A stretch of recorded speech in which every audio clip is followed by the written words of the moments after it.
DSC preparation కి మిగిలిన తక్కువ సమయాన్ని డిఎస్సి 2024 యాప్ లేదా DSC2024.com తో జాబ్ ని సాధించండి. పాకిస్తాన్ పై భారత్ దాడులు చేసేదెప్పుడు?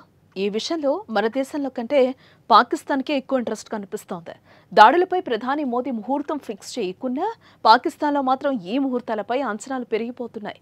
తాజాగా పాక్ మాజీ హై కమిషనర్ అబ్దుల్ బాసిత్ ఓ కీలక పోస్టు చేశారు. రష్యా విక్టరీ పరేడ్ తర్వాత భారత్ తమపై దాడులు చేయవచ్చునన్న ఆయన పరిమిత స్థాయిలో దాడులు చేయవచ్చంటూ ట్వీట్ వేదికగా రాసుకొచ్చారు.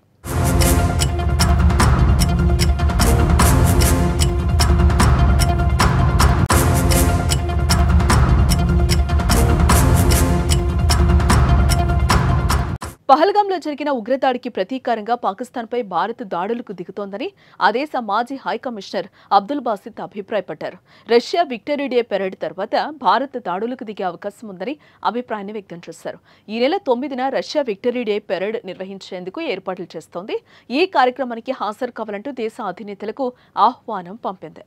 తొలుత ఈ వేడుకలకు హాజరు కావాలని ప్రధాని నరేంద్ర మోదీ భావించారు.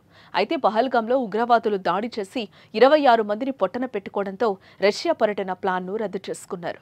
రక్షణ శాఖ మంత్రి రాజ్నాథ్ను పంపించారని భావించిన తాజా పరిస్థితుల నేపథ్యంలో ఆయన కూడా వెళ్లే అవకాశం లేదని తెలుస్తోంది. ఈ వేడుకలను పురస్కరించుకుని సోమవారం రష్యా అధ్యక్షుడు వ్లాదిమిర్ పుతిన్ భారత ప్రధాని నరేంద్ర మోదీకి ఫోన్ చేశారు. పహల్గాం ఉగ్రదాడిని ఖండిస్తూ ఉగ్రవాదంపై పోరులో కలిసి పనిచేస్తామని హామీనిచ్చారు. ఈ పరిణామాల నేపథ్యంలో రష్యాతో పాటు భారత్లోనూ పాక్ రాయబారిగా పనిచేసిన అబ్దుల్ బాసిత్ పాక్ భారత్ మధ్య యుద్ధం జరిగే డేట్ను ఫిక్స్ చేశారు.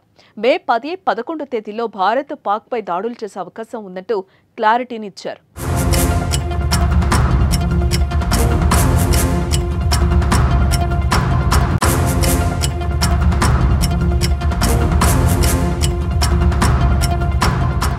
ఇకపోతే ఇప్పటికే పాక్ ప్రధాని రక్షణ మంత్రితో పాటు పలువురు మంత్రులు ఇదే పాట పాడుతున్నారు.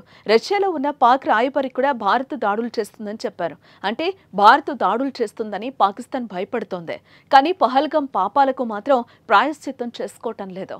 పహల్గాం దాడులతో తమకు సంబంధం లేదంటూనే భారత్పై దాడి చేస్తామంటూ ప్రగల్భాలు పలుకుతున్నారు పాక్ నేతలు. ఈ పరిస్థితుల్లో దాడులకు ముహూర్తం ఏంటో పాక్ మాజీ హై కమిషనర్ చెప్పడం ప్రాధాన్యం సంతరించుకుంది.